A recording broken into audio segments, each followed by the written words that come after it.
쉼이 필요한 당신에게 라는 제목의 말씀 나누겠습니다. 여러분은 아마 번아웃이라는 단어를 들어보셨을 줄로 저는 생각이 됩니다. 아마 알고 계실 거예요. 이 번아웃 되었다, 번아웃 증후군, 이 번아웃이라는 말은 1974년에 미국 뉴욕의 의사 허버트 프로이덴버거가 병원의 의료진들이 업무에 집중하지 못하고 지쳐있는 모습을 보고 처음 사용했다고 합니다. 이 번아웃 증후군이라는 단어를요. 뭡니까? 초로 말하면 심지까지 다 타버려가지고 이제 불이 붙지 않는 상태를 바로 번아웃이라는 단어로 설명하고 있습니다. 여러분, 한 여론조사기관에서요, 매년 이 반복적으로 조사를 했는데요, 한국의 직장인 중에 무려 40%가 이 번아웃 증후군으로 해당된다고 대답을 했다고 합니다. 40%. 10명 중에 4명이 완전 나는 심지까지 다 타버린 번아웃된 상태라고 대답을 했어요. 자, 이것은요, 진단 질문이 있어요. 내가 번아웃인지 아닌지를 진단하는 질문을 전문가가 개발했는데, 자, 질문이 이렇습니다. 한번 들어보십시오. 내가 번아웃인지 아닌지. 자, 질문입니다. 쉽게 피로를 느낀다. 1점부터 5점까지. 내가 정말 맞다. 5점이에요. 쉽게 피로를 느낀다. 하루가 끝나면 녹초가 된다. 아파 보인다는 말을 자주 듣는다. 일이 재미없다. 점점 냉소적으로 변하고 있다. 이유 없이 슬프다. 물건을 잘 잃어버린다. 짜증이 늘었다. 화를 참을 수 없다. 주변 사람들에게 실망감을 느낀다. 혼자 지내는 시간이 많아졌다. 여가 시간을 즐기지 못한다. 만성 피로, 두통, 소화불량이 늘었다. 자주 한계를 느낀다. 대체로 모든 일에 의욕이 없다. 유머 감각이 사라졌다. 주변 사람들과 대화를 나누는 게 힘들게 느껴진다. 자, 이 질문들이에요. 이 질문에 아니다 1점, 그렇다 5점이에요. 그래서 이 질문에 다 체크를 해서 65점 이상이면요, 전문가 상담, 번아웃 증후군에 해당되는 것입니다.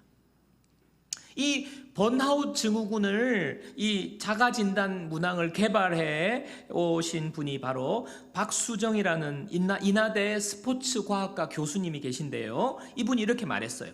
한국인은 특히 번아웃을 피로, 소화불량, 불면 등 신체적 증상으로 호소하는 특징이 있대요. 자, 한국 사람들은요, 이 번아웃이 되면 몸에 그냥 이런 게 몸에 나타난다는 거죠. 또 이렇게 말합니다. 외국에는 이 번아웃에 대한 연구 시초가 근무 환경에서 비롯됐는데, 그러니까 환경이 어려운 곳에서만 일어나는데, 한국에서는요, 독특한 게 뭐냐면 유아부터 노인에까지 모든 생애 주기에 이게 한국 사람들은 이게 나타나는 거예요. 그러니까 얼마나 한국 사람들이, 한국의 현실이 유아든지 뭐 노인이든지 간에 지금 이런 그런 번아웃 상태를 느낀다는 거죠. 자, 그런데 참 이 번아웃에 대해서 연구하신 분 중에 또 윤대현 서울대병원 강남센터 정신의학과 교수님은 또 이런 말을 했어요. 그렇게 번아웃이 되는 것이라고 할지라도 스마트폰이 방전이 되면 충전을 하지 방전되어서 AS 센터 가지 않는 원리와 같다는 거예요. 이 번아웃에 대해서는. 자, 번아웃은 스스로 상태를 인지하고 나는 바보다, 나는 유리멘탈이다, 이렇게 다그치는 것을 멈추는 것이 가장 중요하다고 의사 선생님이 이렇게 말했어요. 자, 그러니까 좀 멈추기도 하고 괜찮다고 쉬기도 하고 이렇게 하라는 거예요, 사실은. 근데 더 아이러니한 것이 있어요. 더 아이러니한 것이, 전문가들은요, 이 번아웃 증상을 보이는 이들에게 멈추라, 쉬어라, 이렇게 말하는 것만큼 공허한 말이 없다는 거예요. 무슨 말이죠? 그렇게 말하는 게 번아웃 증후군 걸린 사람들에게 제일 힘들다는 거예요. 번아웃 증후군에 빠진 사람들이 제일 못하는 것이 멈추는 것이고 쉬는 것이라는 거예요. 그만큼 이게 쉬워지지가 않는다는 거예요. 멈춰지지가 않는다는 거예요. 번아웃이 되면. 여러분, 지금까지 서론의 말씀을 쭉 들으면서 여러분 어떤 생각이 드십니까? 야, 내가 지금 번아웃 상태인 것 같다. 뭐 이런 생각이 드시는 분도 계실 거고요.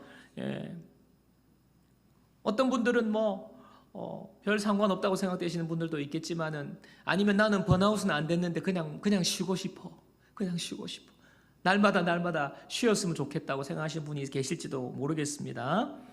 또 쉬긴 쉬는데 목사님 쉬어도 쉬는 게 아니에요.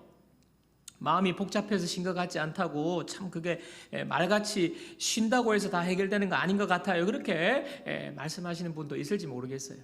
여러분, 이런 관점에서 우리가 이런 상황에서 보면요, 오늘 말씀은요 정말 사막의 오아시스와 같은 말씀이에요. 자, 마태복음 11장 28절을 다시 보겠습니다. 한번 띄워주세요. 수고하고 무거운 짐진 자들아 다 내게로 오라. 내가 너희를 쉬게 하리라. 쉬게 하신대요. 메시지 성경은 또 이렇게 번역했습니다. 메시지 성경도 한번 띄워주세요. 너희는 피곤하고 지쳤느냐? 종교 생활에 탈진했느냐? 나에게 오너라.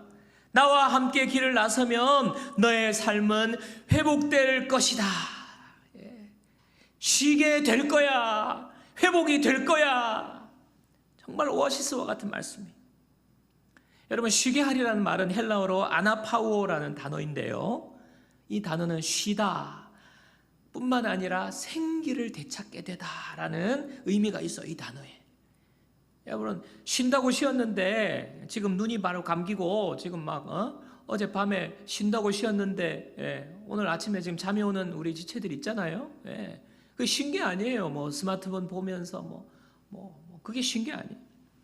그거는 그런 쉼이 아니라 생기가 되찾아지는, 자고 일어났더니 쉬었더니 막 생기가 돌고 막 영적으로 막 육적으로 뿐만 아니라 회복이 되는 것이 바로 진짜 쉼이라는 거예요. 그게 바로 쉬다라는 거예요. 생기를 되찾다. 여러분, 이 쉼을 예수님께서 주신대요. 내가 너희를 쉬게 해줄게. 쉬게 할 거야. 예수님께서 오늘 이 예배원 저와 여러분들에게 진정한 쉼을 주실 줄 믿습니다. 예수님은 우리에게 참된 쉼을 주시는 분이에요. 오늘 제가 3가지 정도로 하나님께서 예수님께서 쉬게 하시겠다고 하신 이 쉼, 어떻게 해서 우리에게 쉼을 주시는지 3가지로 살펴보기를 원합니다. 첫 번째로, 참된 쉼을 누리려면 예수님께 나와야 합니다. 여러분, 참된 쉼을 누리려면 어떻게 해야 된다고요? 예수님께 나와야 합니다.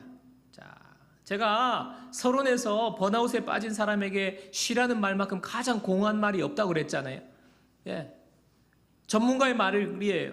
쉬어야 되는데 쉬라는 말만큼 그 사람들이 안 되는 게 쉬는 거라는 거예요. 공허하다는 거예요. 그래서 예수님께서 너희들 많이 피곤해 보이는구나. 너희들 그렇게 고생 많구나. 어떻게 하지? 제발 좀 쉬어. 그만둬. 그만 쉬고 일을 멈추고 왜 안 쉬니? 쉬라니까. 쉬어. 쉬라니까. 예수님께서 이렇게 말씀하시지 않는 거예요. 예수님 뭐라 말씀하십니까? 그렇게 처방하지 않으시고 너희들 내게 오라고 말하는 거예요. 내게로 오라. 너희들 영어로는 come to me. 나에게 오라는 거예요. 여러분, 한글 성경에는요, 수고하고 무거운 짐진 자들아 다 내게로 오라가 뒤에 와 있지만, 영어 성경에는요 가장 먼저 나타나는 28절의 말은요 come to me. 나에게 와라. 나에게 와. 주님이 말씀하시는 거예요. 너 많이 힘드니? 너 지쳤니? 너 지금 너무 삶이 고달프니? 너 무거운 짐을 지고 있니? 그냥 나에게 와. 그대로 나에게 와. 그냥 와. 당장 와. 그냥 만나. 당장 만나. 여러분들 잘 모르시네요.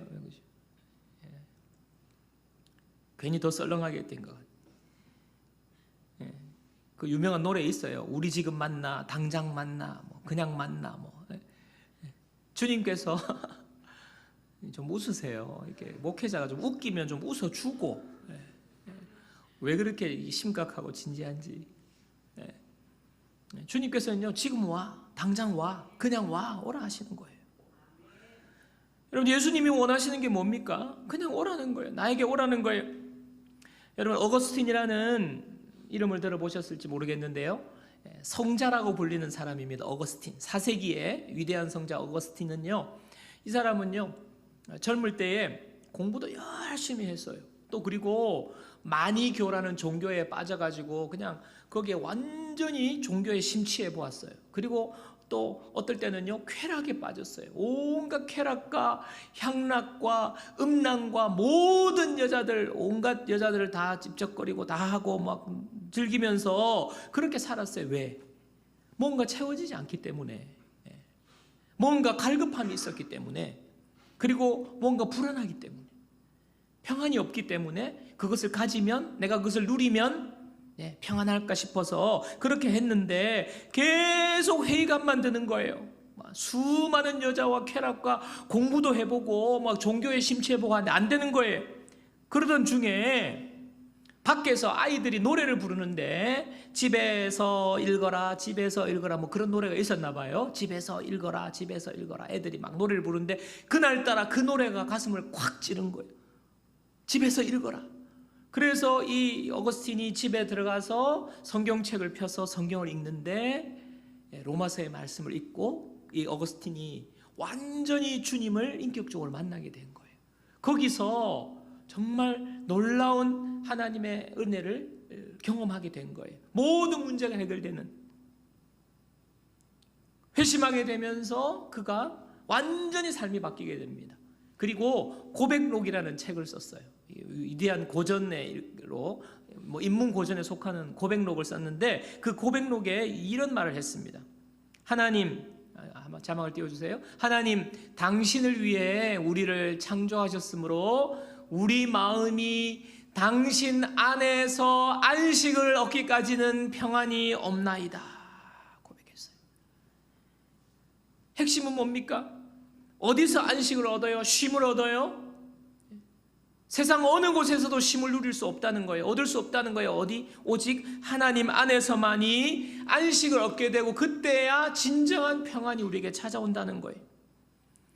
여러분, 이 세상 어느 곳에 우리가 안식을 누릴 곳이 없습니다. 우리의 마음이 쉴 곳이 없어요. 여러분, 마치 갓난아기가 어디서 안식을 누리게 됩니까?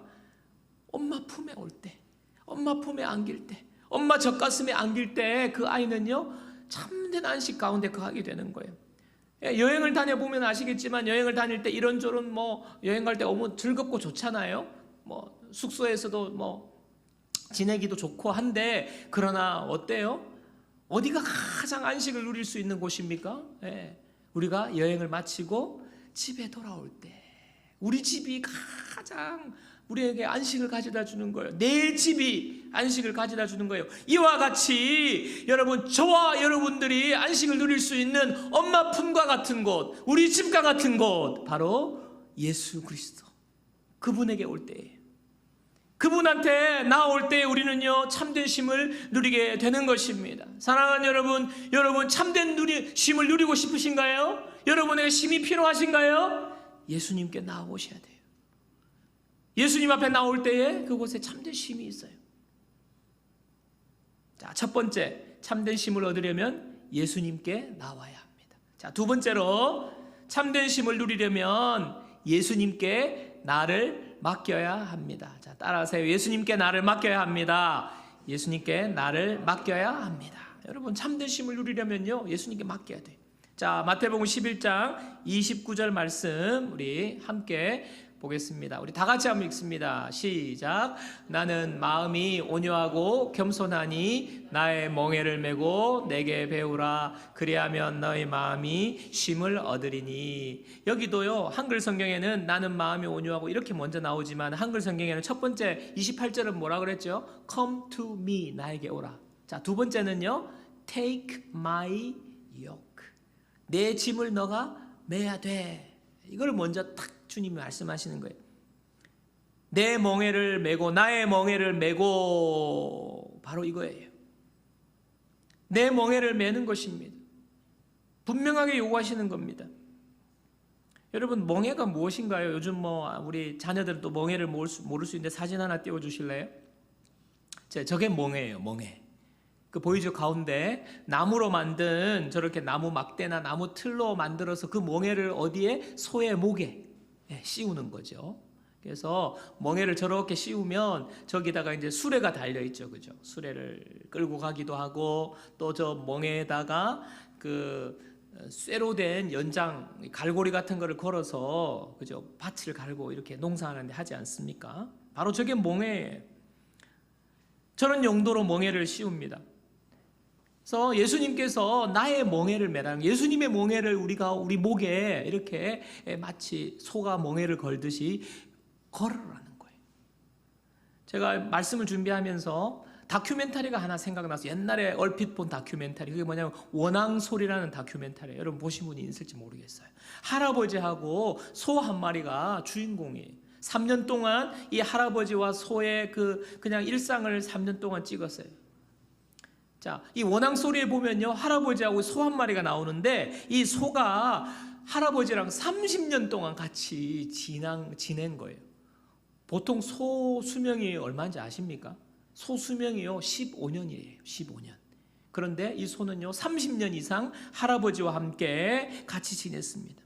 농사 지으시는 분이기 때문에 할아버지가 이 소를 이끌고 아침에 나가요. 함께 그냥 뚜벅뚜벅 걸어가서 또 밭일도 하고 뭐 농사일도 하고, 그리고 또 소와 함께 돌아오는 거죠. 거의 24시간을 이 소와 함께 지낸다고 볼 수 있어요. 그런데 이 할아버지가 소하고 같이 와서, 지금은 그 몸이 많이 안 좋아서 뭐 그렇기도 하지만 변함없이 하는 게 있대요. 그게 뭐냐면, 소가 집에 돌아오면 짚을 썰어가지고 거기다가 뭐 이것저것 과일이라든지 넣어가지고 소죽을 끓인대요. 여러분, 불을 지펴가지고 소 먹이려고 소밥을 끓이는 거예요. 가마솥에다가 지푸라기 하고 이렇게 소죽을 뜨끈뜨끈하게 죽을 끓여가지고 매일 그 소한테 주는 거예요. 그러니까 그게 얼마나 귀찮아요. 할머니가 잔소리 하는 거예요. 이놈의 영감택이야, 힘든데 왜 사료 좋은 거 많이 나오는데 왜 사료 안 주고 그 소죽을 그렇게 매일 끓이냐고, 몸도 안 좋으면서. 근데 할아버지는요 귀퉁으로 들은 척도 안 하고 매일 소죽 끓여가지고 소한테 먹이고 그렇게 하는 거예요. 밤에 자고 또 다시 일어나서 또 일을 나가죠. 30년을 사는 거예요. 할아버지가 거의 정확하게 제가 연세가 기억이 안 나는데 한 90 정도 되겠죠. 30년. 소도 인간의 나이로 치면 할아버지도 할아버지. 이렇게 된 거예요. 근데 매일매일 그렇게 소와 함께 나가시는데, 자녀들이 보다가 아버지 이제는 일 그만하시라고, 농사 그만 지어도 된다고 걱정이 되니까 쉬시라고 하는데, 이 소 때문에 자꾸 일하러 나가신다고. 소가 없으면 이제 우리 아버지 쉬겠다 싶어가지고 온 가족이 모여가지고 회의를 한 거예요. 저 소를 어떻게 할 것인가. 자, 팔기로 동의합니다 해가지고 가족이 다 동의를 해가지고 소를 팔으라고 그랬어요. 아버지, 우리 가족 회의에서 결정 났으니까 아버지 소 팔아야 됩니다. 그러니까 어떻게 해요? 할아버지가 소를 끌고, 가족회의로 결정을 했으니까 마지못해서 소를 끌고 이제 소시장에 갔어요. 근데 소시장에 갔는데 세상에나 정말 할아버지가 기가 막힌 이야기를 하는 거예요.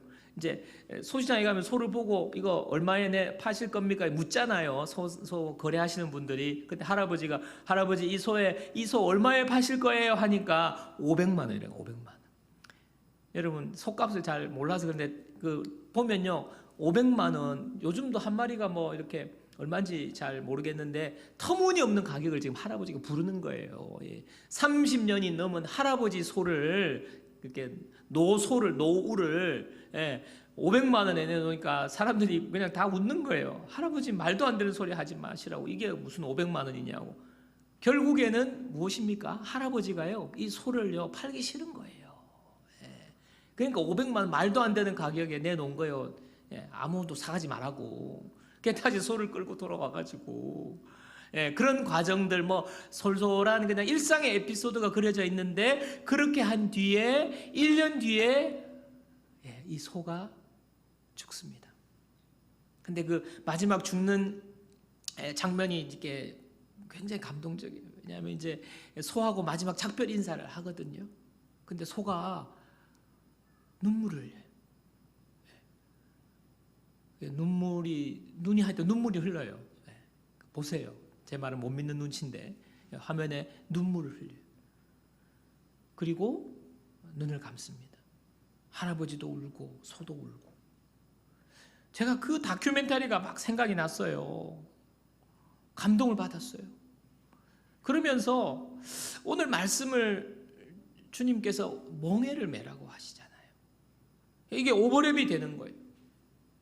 감동이 있고 정말 저 할아버지는 소 때문에 행복했고 소는요 할아버지 때문에 그래도 소생에 있어서 정말 사랑도 많이 받고 정을 느꼈기 때문에 소가 아마 행복해하지 않았을까 그런 생각이 드는 거예요. 여러분 뭐 소 인생이 아니지 소 우생이지 사람. 하여튼 소의 인생이 뻔하잖아요. 뭐 그냥 그런데 할아버지라는 이 너무나 좋은 주인을 만나서 이렇게 정말 감동을 주는 그런 시간을 보냈다는 생각이 딱 오버랩 되는 거예요. 여러분 멍에는 무엇입니까? 멍에는요 일을 시키기 위해서 한 거지만 그것뿐만이 아니에요. 멍에는요 가만히 보니까요 관계가 맺어지는 거예요. 멍에는요 소유가 되는 거예요. 여러분 멍에는요 인도하심이 있는 거예요. 그 멍에에 그렇지 않습니까? 늘 할아버지는요 그 멍에 맨 소와 함께 가는 거예요. 그 멍에를 붙잡고 가는 거예요. 여러분 저와 여러분은요 우리의 인생이 멍에를 치고 가는 인생인 것을 여러분이 알아야 돼요. 여러분 모든 사람은요 이 세상에 멍에를 치고 가고 있어요. 태어나는 순간부터 우리는요 멍에를 치고 가고 있어요. 모든 사람은요 죄라는 멍에가 우리 어깨에 걸려 있습니다. 여러분 공부하는 거 그거 멍에예요. 직장 다니는 거 그거 멍에예요. 결혼하면요 내 배우자 멍에예요. 멍에. 자녀 멍에예요.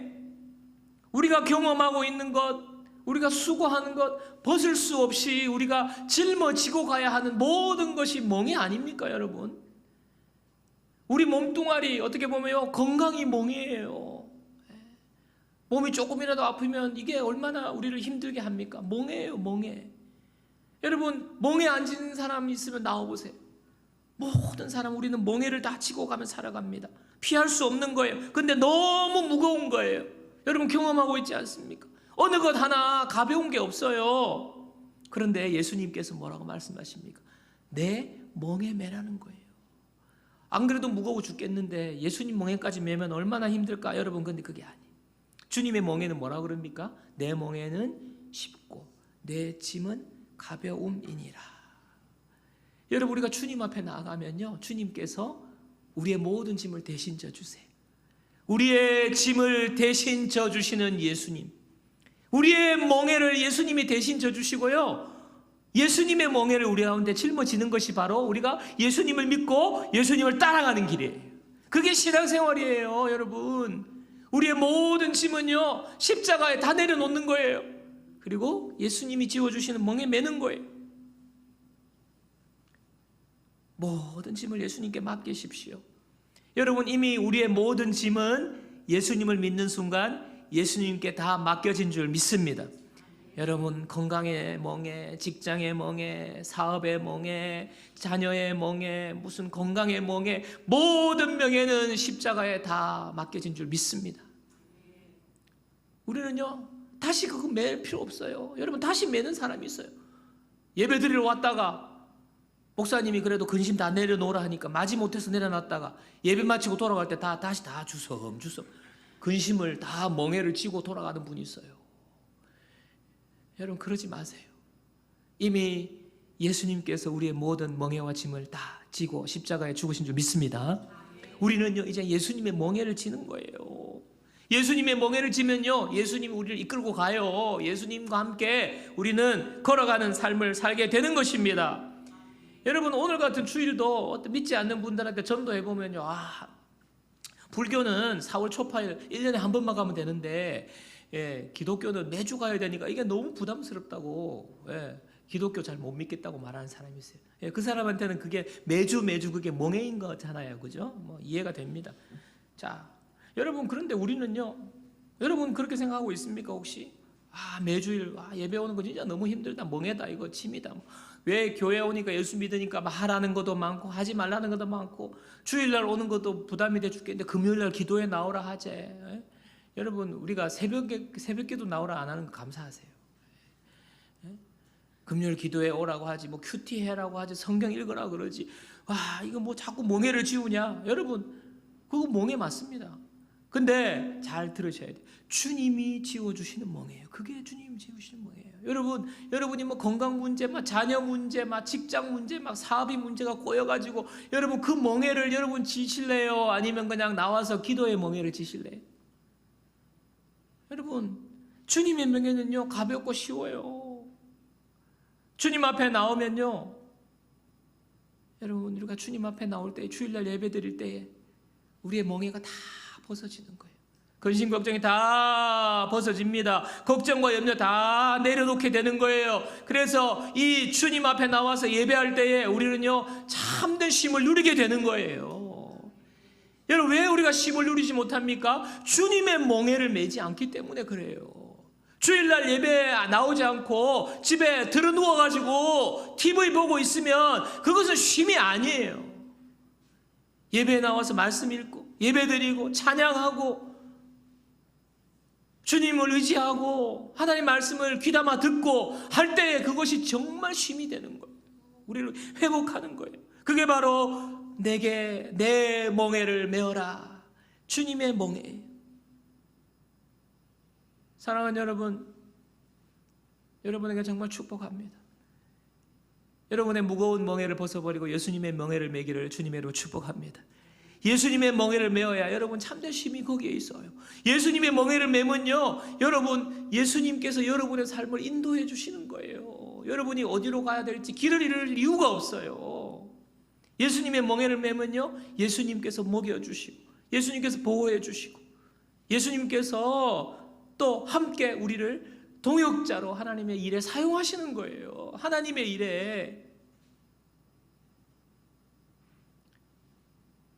주님의 멍에를 메고 가는 것이 세상 멍에를 가는 것보다 훨씬 전혀 다른 멍에입니다. 여러분, 주님의 멍에를 기쁨으로 메시기를 주님의 이름으로 축원합니다. 하나님께서 하라고 하시는 것 기쁨으로 메고 가세요.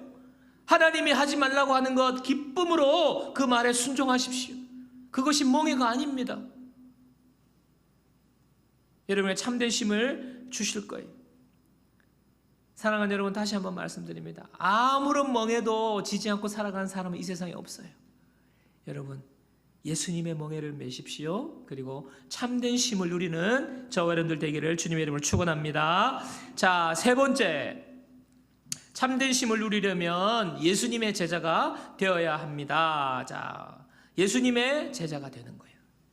11장 9절 한 번 더 읽습니다. 마태복음 11장 9절. 나는 마음이 온유하고 겸손하니 나의 멍에를 메고 그 다음에 내게 배우라. 그리하면 너희 마음이 쉼을 얻으리니 내게 배우라. 세 번째 명령, 내게 배우라. 자, 내게 배우라. 예수님의 제자가 되는 거예요. 제가 목회를 해보니까 교회 다니시다가 열심히 하다가 뭐 신앙이 쭉쭉쭉쭉 자라는 분이 있는 반면에 기복이 있는 분이 있어요. 늘 불안불안해요. 그리고 또 열심히 봉사하시다가 갑자기 안 보여요. 잠수 타시는 분이 있어요. 뭐 수송을 해보면 여러 가지 이유가 있는데 그 중에 중요한 것 하나가 바로 번아웃 되는 거예요. 여러분, 신앙생활 하다가 번아웃 될 수 있어요. 여러분, 번아웃 되는데 이유가 뭐냐? 이분은요, 사역이 신앙생활인 줄 알고 사역만 한 거예요. 교회 와가지고 열심히 봉사하고, 봉사하는 것이 자기 어떤 그 존재감이 드러나고 존재 이유가 되어서 신앙생활을 사역하는 것하고 이렇게 등치를 시킨 거죠. 뭐가 빠졌습니까? 훈련이 없었던 거예요. 훈련하지 않은 거예요. 사역만 열심히 한 거예요. 그래서 계속해서 일만 하는 거예요. 봉사하고 섬기고. 근데 봉사하고 섬기다가 보면 사람들하고 부딪힐 수 있잖아요. 일이 또 뭐 어려울 수 있잖아요. 곤란할 수 있잖아요. 또 뭐 나는 열심히 하지만 인정을 못 받을 수 있잖아요. 남들이 인정 안 할 수도 있고 또 목사님도 뭐 매번 뭐 그렇게 아이고 잘했다 뭐 이렇게 인정을 안 할 수도 있잖아요. 근데 내가 이렇게 열심히 일하는데 그러면서 몸도 지치고 마음에 시험이 드는 거예요. 그래서 번아웃되고 잠수 타는 겁니다. 여러분, 근데 예수님께서 뭐라고 말씀하세요? 너의 멍에를 메고, 멍에 메는 거 사역하는 거예요. 섬기는 거예요. 근데 그 다음에 뭐예요? 내게 배우라. 배워야 되는 거예요. 예수님께 나와서 배워야 되는 겁니다. 말씀을 묵상하고 기도하고 훈련하고 성경 공부하고 서로 교제하고 말씀으로 교제하고 다락방에서 말씀으로 교제하고 말씀이 들어가는 훈련이 해야 되는 거예요. 이 말씀을 배우는 순간 여러분 무슨 일이 일어나는지 아세요? 말씀을 배우고 우리가 예수님을 배우는 순간 주님이 우리에게 놀라운 일을 행하시는 거예요. 이건 뭐냐면 우리를 만져주시는 거예요. 우리를 위로해 주시는 거예요. 너 열심히 하는데 내가 너무 기쁘구나. 하늘의 위로가 우리에게 오는 거예요. 여러분 하늘의 위로 받으면요 목사님이 몰라줘도 성도들이 몰라줘도 그거 하나도 안 부러워요. 하나님이 나를 그냥 이쁘다고 그냥 막 물고 빨고 막 하시는데 죄송합니다. 물고 빨고 뭐 이런 표현을 썼어요. 너무너무 예뻐가지고 그냥 뭐 하나님이 위로하시고 하나님이 이렇게 하시는데 그게 말씀을 배울 때에 하나님을 만나서 일어나는 역사예요. 여러분 다시 힘을 얻는 거죠. 위로를 받는 거죠. 또 무엇입니까? 말씀을 배우고 주님 앞에 배우면요 우리가 성숙한 사람으로 자라가는 거예요. 여러분 대부분 사람 보면요 미성숙해서 그렇게 문제가 있어요. 교회에서 막 싸우고 뭐 보면요 미성숙한 거예요. 봉사하다가 막 서로 치고받고 싸우고 뭐 삐지고 막 이렇게 하는 건요 미성숙하기 때문에 무슨 일이 일어났을 때 과민하게 반응하고요 파르르 떨고 나를 쳐다본 눈빛이 이상한데 막 이러면서 막 소설을 쓰면서 막 스스로 막 그냥 마음이 무너지는 거예요. 위로를 다 잃어버리고 평안을 잃어버리고 마음이 그냥 늘 막 짜증과 뭐 분노와 화가 막 늘 막 넘치는 거, 몸과 마음이 막 너덜너덜해질 뻔하는 거예요. 거기에 무슨 쉼이 있습니까, 여러분? 미성숙하기 때문이에요.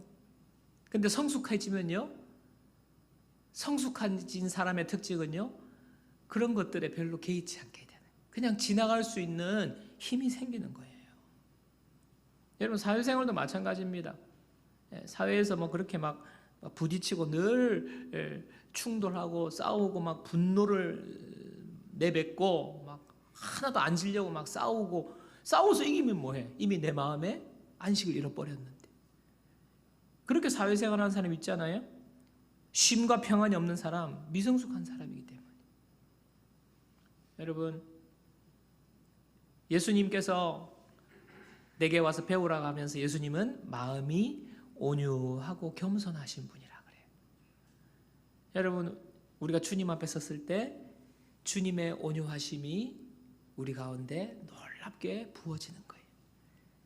말씀 앞에 섰을 때 예수님의 온유하심과 겸손하심을 우리가 경험할 수 있어요. 품어주시는 주님, 따뜻한 우리 주님.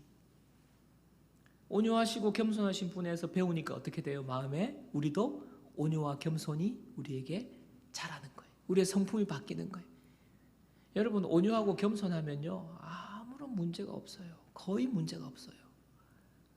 내 마음에 온유가 바다같이 하늘같이 넓은 온유한 마음이 있으면요 별것 아닌 것 가지고는요 다 품게 되는 거예요. 여러분 그런 사람 되고 싶지 않습니까? 온유하고 겸손한 성품이 우리에게 가장 큰 능력인 거예요. 여러분 그 능력을 가진 사람에게는 늘 쉼이 있어요. 하나님 주시는 쉼, 평안이 있습니다. 여러분의 삶에, 여러분의 마음에, 여러분의 모든 삶의 현장에 하나님이 주시는 이 놀라운 능력이 임하기를 주님의 이름으로 축원합니다. 그렇게 하기 위해서는요 여러분 배우셔야 돼요. 훈련하셔야 돼요. 말씀에 훈련 잘해 나오시고 기도의 자리에 나와서 기도를 배우고, 여러분 훈련을 안 하니까 자라지 않는 거예요. 영적으로 자라지 않는 거예요. 안 먹으면 자라지 않듯이, 안 먹으면 체중이 늘어나지 않듯이, 배워야 영적으로 자라는 거예요. 여러분 대부분의 문제는요, 여러분이 배우지 않기 때문에 옛날이나 지금이나 똑같은 거예요. 변하지 않는 거예요. 여러분에게 훈련을 통하여 주님의 제자가 됨으로 참된 쉼을 누리기를 주님의 이름으로 축원합니다. 자, 말씀 정리하겠습니다. 여러분 지쳐 있어요? 여러분 혹시 힘이 드십니까? 여러분 쉼이 필요하십니까? 예수님께로 나오세요. 그리고 예수님의 멍에를 메십시오. 그리고 예수님께 배우십시오. 나오고 멍에를 메고 배우시는 이 세 가지 주님께 주신 참된 쉼이 여기에 있습니다. 이 은혜가 우리 모두에게 넘치기를 주님의 이름으로 축원합니다.